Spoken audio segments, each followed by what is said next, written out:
성부와 성자와 성령 삼위로 계시나 모두가 동일한 본질의 한 분 하나님 삼위일체 하나님을 찬양합니다.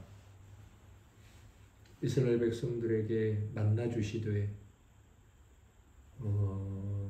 물이 없는 반석에서 또 먹을 것이 없는 곳에서 그렇게 그들에게 기꺼이 인생의 막힘과 어려움을 허락하셔서 그런 것들을 통하여 하나님을 만나고 하나님의 은혜를 경험하게 하시는 주여, 저희들 스스로 참으로 교만하여서 저희들의 힘이 능력이 무너지지 않고서는 하나님을 찾지 않기에 기꺼이 허락하시고 또 만나주시는 하나님의 방법, 하나님의 섭리를 생각합니다.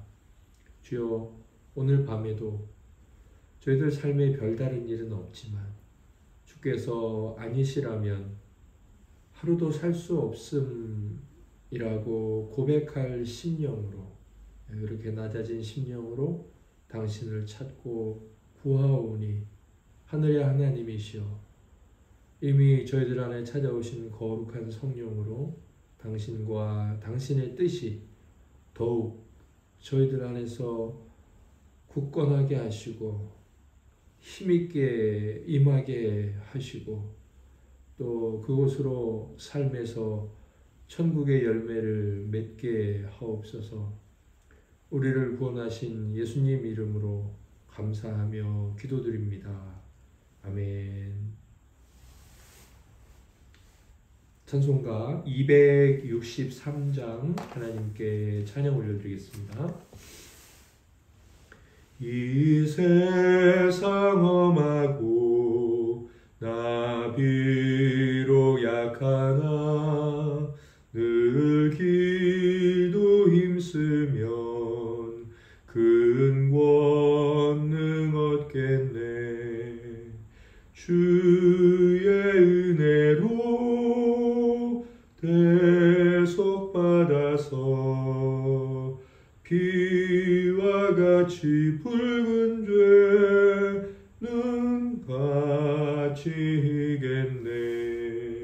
주님의 권능은 한없이 크오니 돌 같은 내 마음 곧 녹여주소서. 주의 은혜로 대속받아서 피와 같이 붉은 죄는 가치겠네.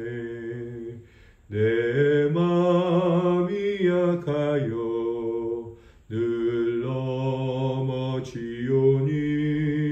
주 예수 힘주사 굳세게 하소서.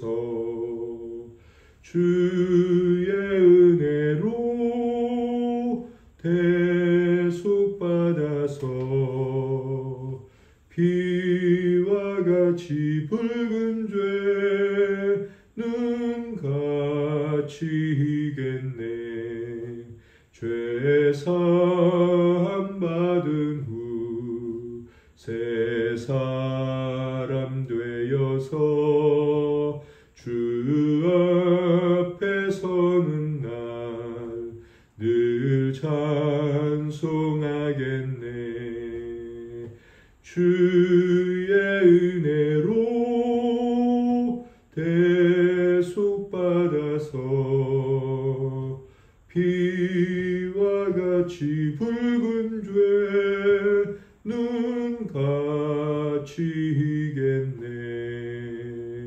아멘.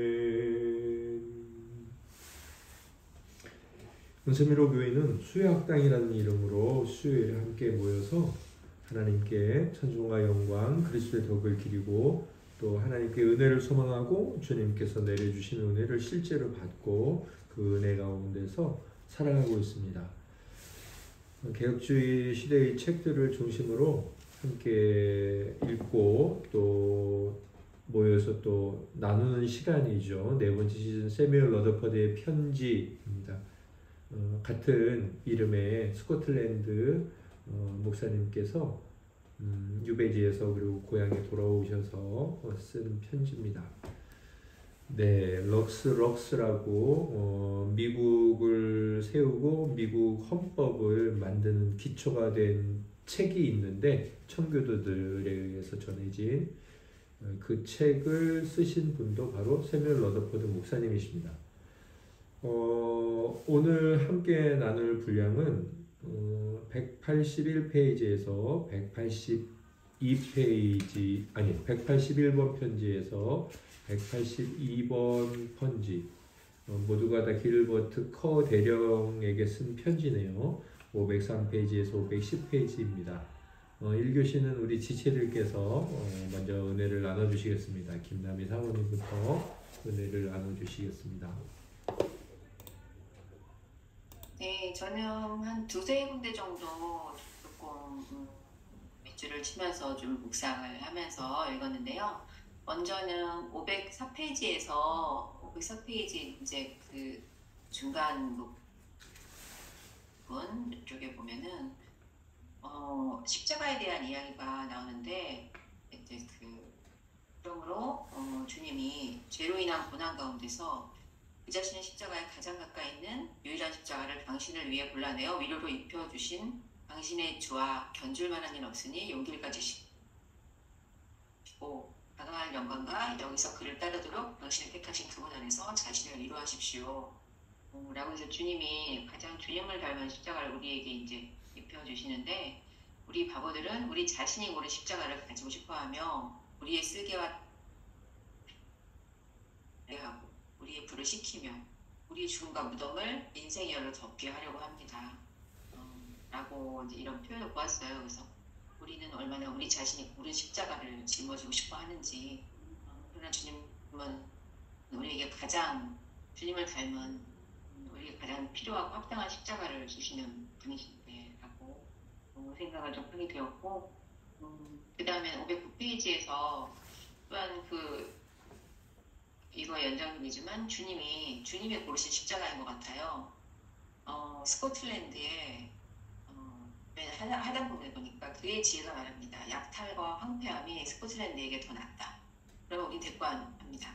아닙니다. 그리하여 우리는 그리스도에게 정치를 잘못한다고 그를 의지하는 일은 소용이 없는 일이라고 생각합니다. 그러나 그분은 정사를 그의 발로 질질 끄는 것이 아니라 그의 어깨에 매신 것입니다. 안전한 곳에 잘 박힌 못은 부서지지 않으며 가장 작은 종자라도 그에게 걸리면 안전하지 않은 법이 없습니다. 라고 해서 다스리는 일에 능하신 우리 주님이, 그분이 이제 우리에게 무엇이 필요한지 주시는 것에 대해서 그렇게 이야기를 하셨고요. 그 다음에는 510페이지 부분인데, 510페이지에서 그 위에 부분에 좀 보니까 이 주님의 다스림의 행위 아래에 있는 것에 대해서 그것이 얼마나 우리 유익하고 좋은 것인지에 대한 표현이 있었는데, 표현이 참 아름다워서 제가 조금 여러 번 읽으면서 좀 이렇게 받아들였던 것 같아요. 그러나 우리는 그의 다스림의 행위 아래에 있는 것을 참지를 못하니 우리는 우리 자신의 것이 되는 것을 너무 좋아합니다.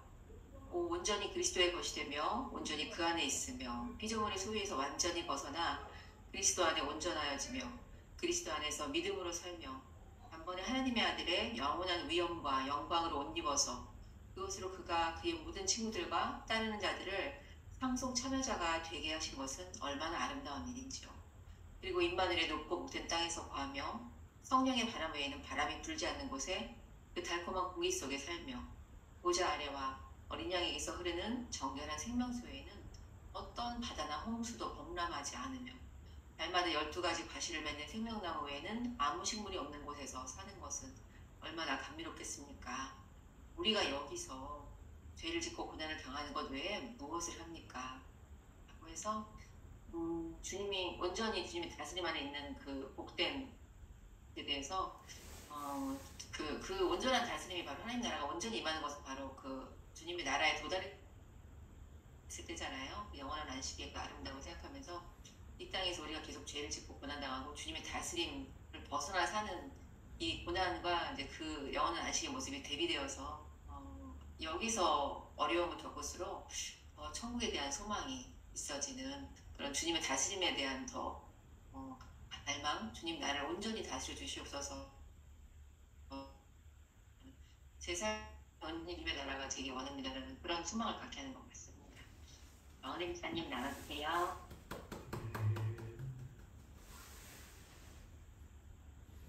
네, 저는 182번 편지에 507페이지 첫 번째 문단 있는 부분이 당신은 백성을 등록하시는 주님에 의해 기록되었고 그 집과 후손의 하나로 여김을 받았습니다. 두려워 마십시오. 낙심하지 마십시오. 당신의 모든 머리카락이 생바되었습니다. 이 부분이 저한테 참 많은 위로가 되었고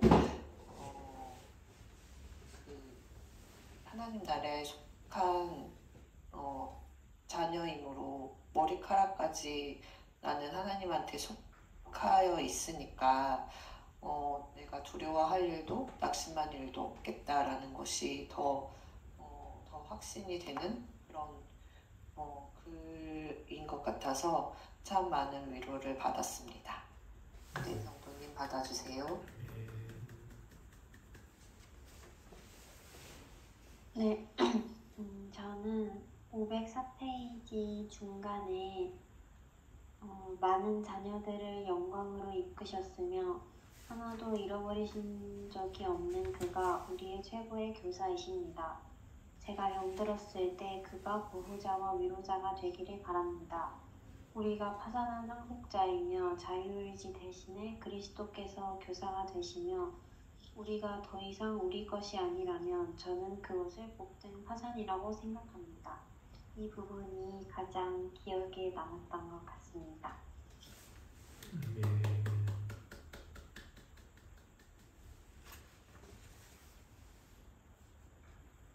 네, 저는 이제 저번 주에 그 했던 그 내용 중에서 약간 이제 주제만 좀 달리 해가지고 한번 생각해 봤거든요. 506쪽 첫 번째, 두 번째 줄 보시면 이제 길버트 커 대령이 잉글랜드에 갇혀 있다고 그렇게 되어 있고, 그리고 지금 겪고 있는 그 시련이 507쪽 밑에서 첫 번째, 두 번째 줄 보시면 생애 가장 큰 시련을 겪고 있다고 그렇게 말하면서 508쪽 다섯 번째 줄에서 일곱 번째 줄에 이제 성경 구절을 이제 인용하거든요. 이제 그 중에서 저는 이제 무명한 자 같으나 유명한 자요라는 내용을 가지고 한번 묵상해 봤습니다. 누구나 다 죽음은 한 번씩 생각해 보셨습니까? 그리고 이제 그리스도인이라면은 이제 더 많이 이제 생각해 봄직한데, 근데 이제 아무런 이제 생각 없이 그냥 문득 이러다가 이 세상에서 내가 사라지면 몇 사람이나 나를 기억하고 후에 나를 알아줄 사람이 있을까? 이제 그런 생각을 한 적이 있는데, 야, 그러고 보니까 나도 누군가가 나를 알아주는 거를 되게 중요하게 생각하고 있구나 라고 생각한 적이 있었습니다. 예전에 그런 말 있잖아요. 호랑이는 죽어서 가죽을 남기고 사람은 죽어서 이름을 남긴다, 그런 말이 있는데, 영원히 사람이 살아갈 수가 없으니까 이름이라도 남겨서 자기의 죽음을 보상해 보려는 그런 심리가 아닌가 하는 생각이 들었거든요. 그런데 근본적으로 이렇게 가만히 생각해 봤을 때 유명하다는 게 뭔가 한번 생각해 봤거든요. 그렇게 생각하는 중에서 이 세상 사람들이 이제 나를 좀 많이 알아주고 아무리 그래봐야 이전에 이미 지나간 세대도 있고 앞으로 제가 없어지고 난 다음에 올 세대가 있을 텐데 그 많은 모든 사람한테 알려져 봐야 모두가 다는 아니겠죠.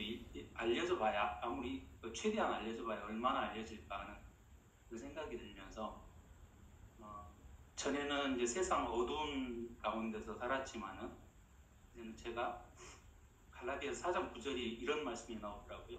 그러니까 하나님을 알 뿐만 아니라 더욱이 하나님이 아신 바 되었거늘이라는 말이 나오더라고요. 그래서 하나님이 나를 아시는구나. 그래서 내가 여러 존재에게 잊혀지거나 아니면은 모를 수 있어도 하나님이 나를 아시는구나 하는 그런 생각을 해봤습니다.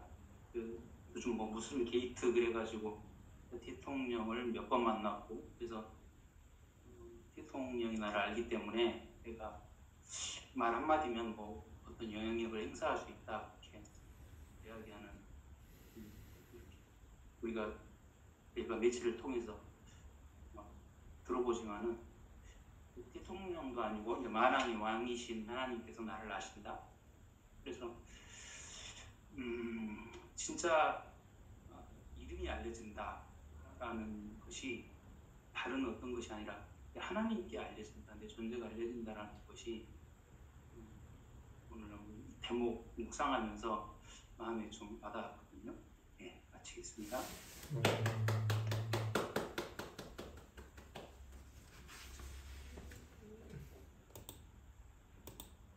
네, 지체되는 나눔 감사합니다.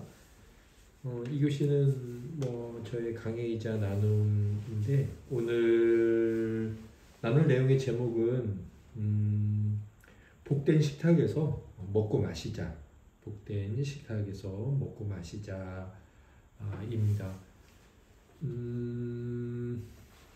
또 뭐 소제목 괄호 열고 또 다르게 이 제목을 표현하자면 성령께서 내 안에 계심을 알고 있느냐 뭐 그렇게 생각해 볼 수 있을 것 같아요.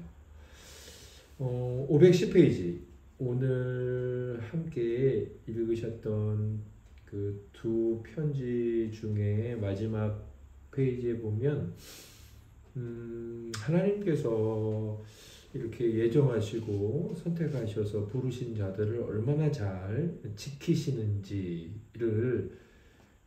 성경에 나오는 어떤 사건의 그 사건 중에서도 작은 부분을 이렇게 부각시키면서 러더퍼드 목사님께서 말씀하시는데 참 문학적이시다 이런 생각을 했어요.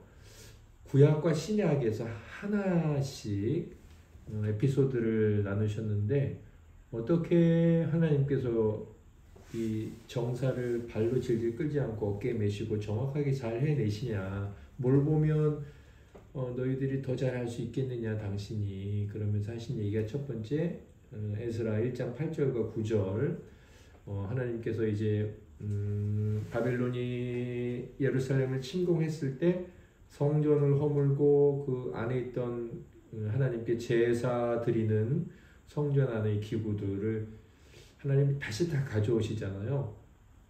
네, 그릇들 여기 보니까 자신의 집의 그릇들과 칼을 보존하시고 둘째 성전으로 그 그릇들을 다시 가져오신 네, 그것을 이제 다시 가져오시죠. 그릇들을 가져왔다.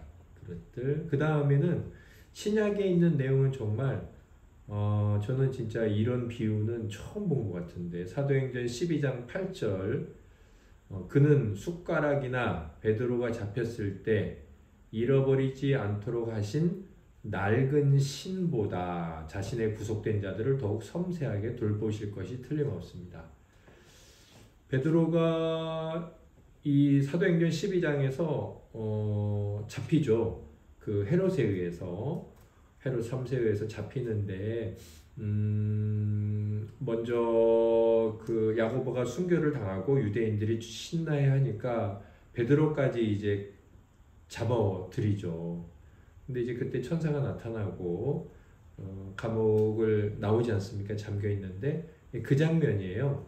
제가 읽어드릴게요. 12장 8절에 뭐라고 되어 있냐면 천사가 이르되 띠를 띠고 신을 신으라 하거늘 베드로가 그대로 하니 천사가 또 이르되 겉옷을 입고 따라오라 한대. 베드로가 감옥에 갇혀서 띠도 푸르고 있고 신도 벗고 있었던 것 같아요. 겉옷도 벗고 있고 그래서 다 신고 입고 해라 그랬는데 이 부분을 가지고 세뮤엘 러더퍼드 목사님께서는 12장 3절에 보면 무교절 기간에 베드로가 잡혔거든요. 그 무교절 기간이면 이스라엘 백성들에겐 6월절이 뭐 새해 명절 중이 다 크지만 그 중에서도 가장 큰 명절이니까 가장 큰 명절 기간이잖아요. 무교절은. 그러면 사람들이 가장 모를 때란 말입니다. 예수 그리스도께서도 12살 때 어머니 아버지와 함께 올라가셨다가 길을 잃으시잖아요. 아무튼 그렇게 혼란스러운데도 그 유대인들이 주로 신고 다녔을 샌들 그걸 하나님께서는 잃어버리지 않도록 하셨다. 여기 이제 보시면 아시겠지만 베드로가 잡혔을 때 잃어버리지 않도록 하신 낡은 신. 베드로가 잘 챙긴 게 아니에요. 하나님께서 그 신발 하나도 잃어버리지 않게 해주셨다는 거죠. 하나님의 섭리를 굉장히 이렇게 강렬하게 잘 표현하셨죠. 그러면서 이 그릇이나 신 그런 것들보다 우리는 얼마나 더 잘 돌보시겠냐 이렇게 말씀하시는데 이걸 이제 길버트 커라는 지금 뭐 아마 스코틀랜드로 침공해온 잉글랜드 이 전쟁 그것과 그 당시에 이제 끌려갔을 이분에게 격려를 하고 있는 거죠. 격려를 하고 계십니다. 제가 오늘 이제 진짜로 나누고 싶은 건 이 182번 편지를 보니까 506페이지에서 507까지 내용을 보면 이제 문안 인사를 한 다음에 그 다음에 곧바로 본론으로 싹 들어가서 편지의 내용을 쭉 씁니다. 그러면서 이제 격려를 하시는데 잉글랜드는 당신을 결국 되돌리도록 책임져야 된다. 그들 반드시 보내야만 된다. 뭐 이렇게 하고 또다시 보내야 된다. 그 다음에 두려워하지 마라. 낙심하지 마라. 당신의 모든 머리카락이 센 바 되었다. 그렇게 이제 정말 긴 한 문단이 끝나요. 506페이지가 두 문단도 아니고 한 문단이고 507에 와서 딱 끝납니다. 그런데 이 긴 내용 중에 3분의 2, 한 4분의 3은 그냥 성경책이에요. 성경의 글들이더라고요. 사실 뭐 기독교 서적들은 하나님의 말씀인 성경을 근거로 다 쓰고 있죠. 예, 맞습니다. 그럼에도 불구하고 이 세뮤엘 러더퍼드 목사님도 그동안 항상 말씀에 근거해서 지체들에게 편지를 보내오셨는데 여기는 그냥 말씀 그대로 썼어요. 뭐 본인의 주회나 경험을 설명을 하지 않고 말씀만 계속 쓰셨어요. 말씀은 쭉쭉쭉쭉. 이제 이분이 가 있는 상황들 되돌아야 될 책임이 하나님께 있으며 하나님 반드시 그렇게 돌릴 것이며 그걸 말씀 여기저기에서 구약과 신약을 왔다 갔다 하시면서 그냥 그대로 다 쓰셨더라고요. 제가 오늘 복된 식탁에서 먹고 마시자 그랬는데 제가 이제 아침에 하나님께 이제 차에서 묵상을 이제 하기 전에 항상 이렇게 기도를 드립니다. 거룩하신 아버지, 그 영원한 그 영광의 식탁에 있는 식사를 제게 오늘 허락해 주세요. 제가 오늘 그것을 먹고 마시겠습니다. 제가 그렇게 고백을 해요. 그러면 또 아니면 제가 이제 생각을 하고 있는지 몰라도 이렇게 뭐 주님의 그 성찬식 최후의 만찬에 나오는 그런 상도 좀 생각나고 어떻게 되어 있는지는 모르겠지만 영화롭고 또 화려하고 그런 곳이 천국이니까 그리고 나서 제가 이제 성경을 하나씩 이제 읽어갑니다. 저는 이 새뮬 러더포드 목사님께서 그분이 성경을 읽어가는 방식, 그 목사님께서 성경을 읽어가는 방식이 뭘까 이렇게 생각해 봤더니 성령께서 이 새뮬 러더포드 목사님 안에서 이것저것 가르쳐 주시는 것을 그대로 따라하고 있고, 그리고 성령께서 가르쳐 주신 것을 그대로 다른 사람에게 하고 있구나. 우리가 이렇게 하나님의 말씀을 읽고 하나님의 설교를 듣고 하나님의 말씀에 근거한 누군가의 권면을 받을 수도 있고 할 수도 있겠구나 싶었어요.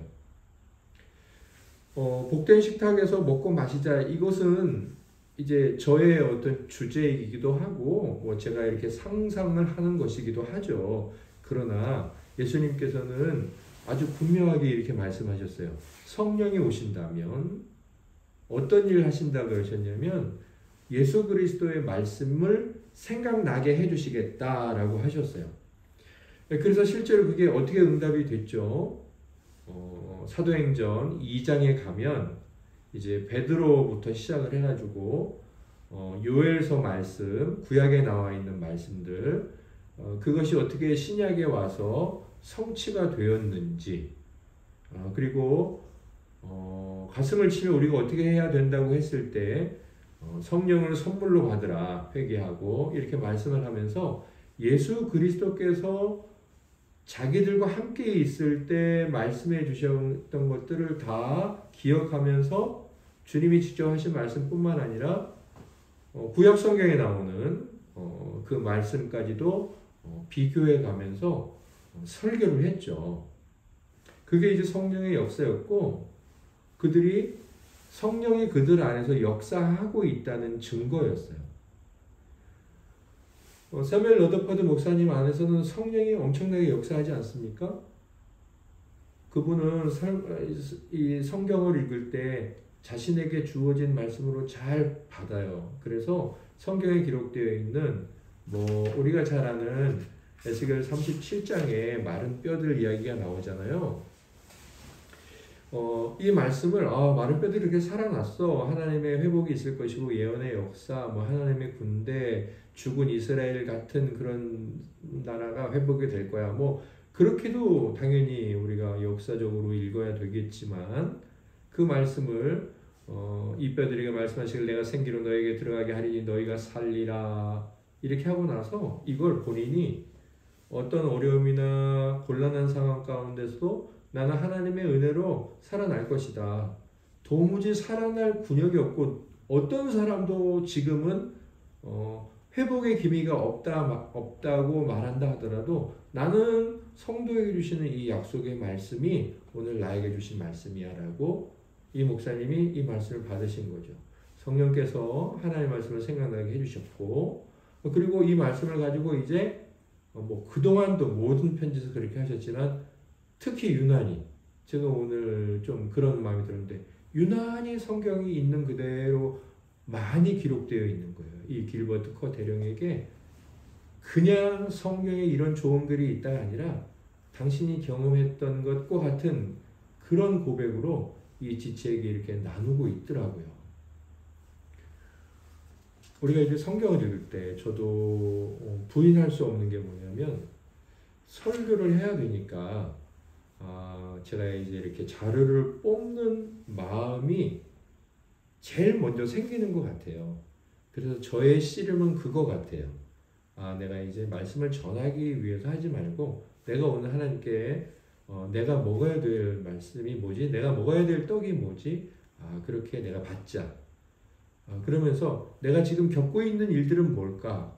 잠깐 생각하죠. 제가 오늘이나 최근이나 또 교회의 기도 제목이나 가정이나 자녀들이나 생각을 합니다. 나랑 나. 늘 저희들이 일주일 동안 기도드리고 있으니까요. 그러면 문득 읽어 나가다가 하나님께서 어떤 말씀이 그 일과 그 사건에 해결처럼 저에게 주시는 거예요. 물론 성경의 내용은 그렇게 다 우리가 받을 만한 내용은 아닐 수 있어요. 특히 성경은 이런 내용도 많이 있고 또 우리는 사실 그 부분에 많이 성경을 읽을 때 적용을 하려고 그러는데 결단하는 거죠. 아, 주님 이렇게 살겠습니다. 아, 제가 앞으로 이것은 이렇게 하겠습니다. 이렇게 할게요. 아, 하나님 나를 오늘 이렇게 바꾸라고 하시는구나 라고 하나님의 교훈과 우리의 삶을 변화시키는 그 하나님의 손길에 대해 주로 많이 성경을 읽으면서 설교를 들으면서 깨닫고 고백하기도 합니다. 절대로 틀린 게 아니고 그렇게 받아야 하고 그렇게 적용하게 하는 것이 하나님의 말씀의 분명한 목적이기도 합니다. 그러나 하나님의 이 말씀이 우리에게 먹는 것으로 오셨다고 예수 그리스도께서 여러 번 당신에 대해서 또 당신이 나눠준 그 오병이어가 실제로는 당신을 먹고 마셔야 된다는 것, 말씀을 떡이라고 말씀하신 것, 구약에서는 하늘에서 내리는 만나 매일 아침 먹고 마시는 것으로 말씀하신 것을 보면서 우리가 조금 더 하나님의 말씀을 읽고 설교를 들을 때 이 부분, 그러니까 그거죠. 오늘 읽은 말씀에서 나에게 주시는 약속이 있어요. 나에게 주시는 교훈 말고 나에게 주시는 약속. 내가 너를 이렇게 할 거야. 나는 너에게 이렇게 할 거야. 이렇게 하지 않으면 이렇게 된다. 이런 하나님의 약속이 있습니다. 그 약속이 무엇일까? 하나님 나에게 오늘 무엇을 말씀을 하려고 하실까? 그게 이제 아까 말씀드렸듯이 교훈이 될 수도 있겠지만 조금 더 나에게 밥을 떠 먹여주시는 부모님, 나에게 반찬을 젓가락으로 집어서 입에 넣어주시는 부모님, 등을 토닥여주시고 물도 한 모금 마셔라. 힘내야지. 너 오늘 잘 살아내야 되지 않냐. 이런 일이 있니? 힘내라. 이렇게 하시면서 식탁에 앉아서 함께 식사하시고 이렇게 우리를 측은하게도 또 우리를 용기 있게 살아가라라고 격려하시는 그런 뜨거운 사랑의 눈으로 쳐다보시면서 이렇게 먹여주시는 음식들을 받는, 그러니까 하나님의 약속을 받는 그런 성경 읽기가 되었으면 좋겠고, 그게 이제 복된 식탁에서 먹고 마시는 건데, 그게 바로 성령께서 우리 안에 계시다는 증거고, 성령이 오늘 내 안에서 역사하고 있다는 증거예요. 우리가 성경을 읽을 때 그냥 마음이 뜨거워지고 감동이 된다, 맞는데 거기서 하나 더 주께서 말씀하신 걸 생각해 보세요. 성령이 나의 말을 생각나게 하실 거야. 성령은 다른 일 안 해. 성령이 지금 나한테 일을 하고 계시는구나. 성령님이 내 안에 계시는구나. 성령님이 나를 이끌고 가려고 하시는구나. 너무 놀랍다. 지금 당장 어떤 것이 보이지 않든, 지금 당장 내가 원하는 대로 되지 않든 성령이 이끌어 가시니 나는 평안으로 갈 것이고 하나님께서 유익하게 하시는 곳에 다다를 것이다. 이런 약속을 우리가 얼마든지 받을 수 있죠. 그래서 한편에 치우치면 좋지 않겠죠. 교훈으로도 받아야 되고, 그러니까 내가 마른 뼈처럼 있을 수 있느냐, 일어나자, 주여 저에게 성령을 부어주소서, 그런 교훈으로도 받으면서 동시에 하나님께서 나를 이렇게 세우시겠구나. 뼈들이 자기 혼자 일어났나요? 뼈들이 내가 이제 일어나야지, 성령이 불어오니 내가 이러고 있으면 안 돼, 그랬을까요? 아니죠. 뼈는 성령이 불어왔을 때 그냥 일어난 거죠. 우리 뭐라고 고백해요? 끝까지 하나님 저 일어날게요. 뭔 일어날 때 있어요. 죽어도 못 일어날 때. 그게 뼈다귀 아닙니까? 나사로가 어떻게 일어났어요? 주께서 말씀하시고 밖에서 소란소란하니까 정신 차리고 벌떡 일어났습니까? 주님이 오셨는데 아니에요. 자기 혼자 못 일어나요. 그건 교훈으로 들으면 안 돼요. 그냥 받아 먹는 거죠. 듣고 받아 먹고 배부르고 약속에 감사하고 힘을 내는 거예요. 주님께서 그때 왜 밥도 안 먹고 여지껏 이렇게 했냐, 그렇게 우리에게 교훈하지 않으세요. 잘 먹는 거 바라보시고 흐뭇해 하시고 잘 먹기를 바라시고 우리가 배부르면 행복해 하시고, 주님은 그러시죠. 그렇게 말씀 읽기를 조금 더 그런 방향으로 읽어가면서 그러면서도 이제 교훈으로도 받고, 그렇게 약속으로 받을 때 정말 어느 정도 지나고서 성령이 내 안에서 역사하고 그것이 정말 삶에서도 드러나고 누군가에게까지 말을 해주게 되는, 그래서 성령님과 함께 동행하는, 물론 우리 육신이 연약하여서 이런 성령의 역사심을 늘 한결같이 받을 수가 없어요. 베드로가 그렇게 고백을 했지만 나중에 누구한테 혼나죠? 자기보다 한참 후배인 바울한테 혼나지 않습니까? 갈라디아서에서 위선적으로 살았다고. 우리는 항상 그렇게 뜨거울 수만은 없어요. 그럼에도 불구하고 하나님은 떠나지 않는다는 거예요. 우리가 비록 차가워져도 하나님은 안 떠나세요. 그래서 우리가 정말 성경을 읽자, 매일 큐티를 하자라는 생각에서 조금 더 본질적인 것, 그냥 복된 식탁에서 오늘 먹고 마시자. 하나님 저에게 오늘 뭘 먹이실 것입니까? 제가 먹겠습니다. 그렇게 고백하면서 하나님 말씀을 먹고 마시고 우리 영혼이 생명을 얻고 더 얻어서, 이렇게 되어 있더라고요. 요한복음에 생명을 얻고 더 얻어서, 하나님 앞에 생명 생긴 것 만족하지 말고 생명 얻고 더 생명 얻어서 생명력 있는 자로 살아가게 되기를 예수님의 이름으로 소망합니다. 우리 지체들께서 혹시 나눠주실 것이 있다면 우리 김남희 사모님부터 나눠주시겠습니다. 네, 매일 큐티하고 말씀을 읽을 때 하나님이 당신의 언약 백성에게 하셨던 일, 그분이 그들에게 나타나신 그분의 모습, 그것이 나에게도 일어날 일이고 나에게 보여주시는 하나님이시라는 약속으로 그렇게 묵상할 수 있기를 성령께서 인도해 주시기를 소망하겠습니다.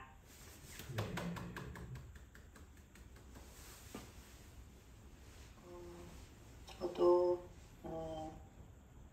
매일 아침에 일어났을 때 하나님한테 일어나자마자 기도드리는 게 새날을 주셔서 감사합니다인데, 큐티를 하면서 어떤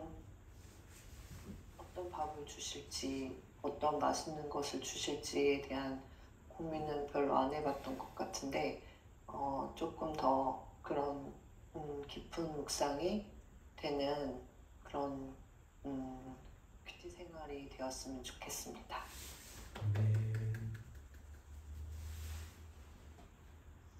묵상을 하며 주시는 하나님의 교훈과 약속에 귀 기울이고 그것을 깨닫는 성도가 될 수 있기를 기도하겠습니다.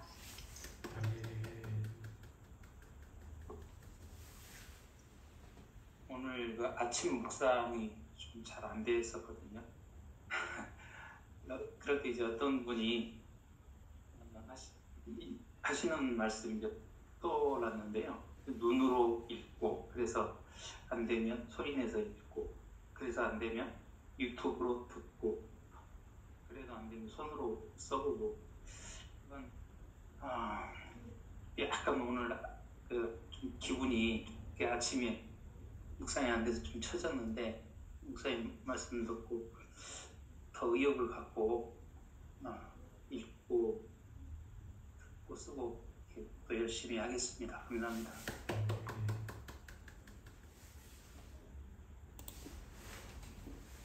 감사합니다. 다음 주는 183번 편지에서 185번 편지, 511에서 517페이지까지, 183에서 185번 편지, 511에서 517페이지까지 함께 읽고 은혜 받고 또 와서 나누도록 하겠습니다. 우리 정그랜 성도님이 지난주 기도했고, 혹시 장양우 형제님께서 기도를 하시겠어요? 네, 하겠습니다. 그래요. 그러면 우리 기도드리고 마지막 주님 가르쳐 주신 기도로 마치겠습니다. 하나님께서 저희들을 비록 서로 떨어져 있지만 한 마음으로 만나게 하시고 말씀을 듣게 하시고 나누게 하여 주셔서 저희 영혼 가운데에 필요한 귀한 음식과 음료를 나누셔서 감사합니다. 이런 나눔을 통해서 상대방에 비추어 자신의 연약하고 부족한 점을 깊이 알아가고 자기 자신을 더욱더 성장하게 하는 그런 계기로 삼아주시며 또한 다른 지체들을 위해서 할 수 있고 또 가장 기본적으로 할 수 있는 기도를 열심히 할 수 있는 그런 동기부여 시간으로 삼아 주시옵소서. 하나님께도 이 시간 이후로도 한 지체 모두를 보살펴 주실 것을 믿습니다. 남은 한 분 또한 주일에 모일 때까지 하나님께서 보호하여 주시옵소서. 예수님 이름으로 기도합니다. 아멘. 하늘에 계신 우리 아버지, 아버지의 이름을 거룩하게 하시며 아버지의 나라가 오게 하시며 아버지의 뜻이 하늘에서와 같이 땅에서도 이루어지게 하소서. 오늘 우리에게 일용할 양식을 주시고 우리가 우리에게 잘못한 사람을 용서하여 준 것 같이 우리 죄를 용서하여 주시고 우리를 시험에 빠지지 않게 하시고 악에서 구하소서. 나라와 권능과 영광이 영원히 아버지의 것입니다. 아멘. 아멘. 잘들 주무시고 잘들 계시다 주일에 뵙겠습니다. 네, 사랑합니다. 건강하시고요.